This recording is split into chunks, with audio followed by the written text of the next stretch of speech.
हरियाणा पानीपत का अगड़ी खेड़ा गांव वैसे तो हर गांव अपने नाम से ही जाना जाता है, लेकिन जब गांव की पहचान किसी किसान के नाम से हो तो बात ही कुछ खास होती है। जसवीर सिंह मलिक एक ऐसा ही नाम है। इस बुलंद घर की हर ईंट जसवीर और उनके परिवार की मेहनत की दास्तां की साक्षी है। मुट्ठीभर जमीन से शुरू हुआ उनका ये सफर आज 45 बीघा जमीन पर पहुंच चुका है। बचपन स्कूल में कम और खेतों में ज्यादा बीता। पिता पुलिस विभाग में सेवाएं देते थे। पिता का सपना था कि उनका बेटा भी उनकी तरह पुलिस में जाए, लेकिन हर किसी का अपना खुद का सपना, खुद का लक्ष्य होता है। जसवीर का सपना था खेती।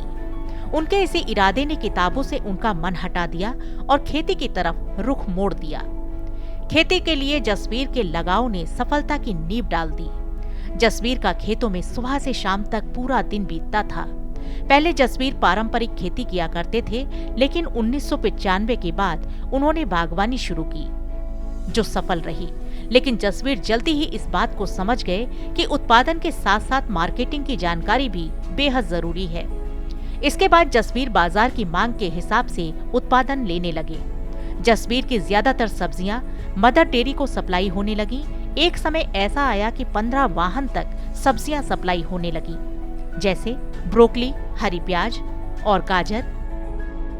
रंगीन गोभी जैसी सब्जियों की बढ़ती मांग से उनकी राह आसान कर दी। यही वजह है कि गांव के अन्य किसान इनसे सलाह लेने आते हैं। रात दो दिन हो, किसी भी टाइम भाई सवेरे जल्दी उठकर अपने खेत में चले जाते थे। जो भी सब्जी और भाई बुग्गी में ले जाना, तो तब से ये मेहनत इनका स्वभाव है। 5-7 हैं हमारे गांव में जिनके पास अच्छी ठीक ठाक ज़मीन है, तो वो आके इनसे सलाह मशवरा करते रहते हैं और अपने वहाँ भी यो प्रयोग करते हैं उसको। तो इंस्पायर्ड हैं। और भी आसपास के गांव में भी, जो हमारे आसपास 4-5-10 गांव हैं, वो भी इनसे आके देखते हैं खेत में कि भाई किस तरह से कर रहे हैं, तो उससे उनको फायदा हो रहा है। ब्रोकली एक ऐसी सब्जी है जिससे जसवीर सिंह ने काफी मुनाफा कमाया। बाजार में बढ़ती मांग को देखते हुए जसवीर जल्दी तैयार होने वाली सब्जियों को खासी वरीयता देने लगे। बेहतर उत्पादन में खाद की ही अहम भूमिका है। इसके लिए वो खुद ही जैविक खाद और कीटनाशक तैयार करते हैं। जसवीर की इस कामयाबी में जितनी उनकी मेहनत छिपी है, उतना ही योगदान सरकार की तरफ से मिलने वाली सुविधाओं और सब्सिडी का है। जसवीर ने खेती के लिए एक नेट हाउस भी लगाया है, जिसमें सरकार की तरफ से करीब 50% की सब्सिडी मिली है। बागवानी विभाग से मिली सहायता और मार्गदर्शन ने हर कदम पर जसवीर का साथ दिया। हरियाणा सरकार केंद्र सरकार की नीतियों में काम कर रही है, जिससे किसानों की आय दोगुनी होने का लक्ष्य हासिल किया जा सके।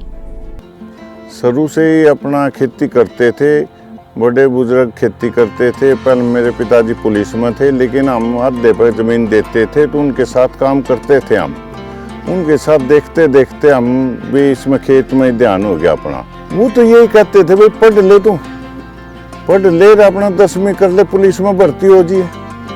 लेकिन 10वीं हुई नहीं, मेरे 8वीं नहीं हुई। मैं फैल होता रहा। इस करके फिर मैंने अपनी खेती संभाली। रोज पीटन की बजाय उरा खेत में बढ़िया था, उरा मेहनत करी, यहाँ सक्सेसफुल हो गया।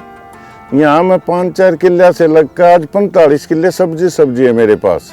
उनको 8,000 रुपये प्रति एकड़ प्रोत्साहन राशि वो सरकार की तरफ से मदद मिल रही है। हरियाणा गवर्नमेंट के हॉर्टिकल्चर डिपार्टमेंट की सहायता से उन पर इन्होंने 50% सब्सिडी लेकर ये काम किया है नेट हाउस का। और इसमें काफ़ी इन्होंने खीरे की, टमाटर की फसल बहुत अच्छी ली है। वीरेंद्र सिंह बताते हैं कि हरियाणा सरकार केंद्र सरकार के रास्ते पर चल रही है, जिसका लक्ष्य है किसान की आय को दुगनी करना। हरियाणा में किसान जिस तरह की भी फसल उगा रहे हैं, उसके हिसाब से नीतियां बनाकर किसानों को उससे जोड़ा जाता है, ताकि किसान को प्रोत्साहन मिले और वो अपने काम को बढ़ा सके।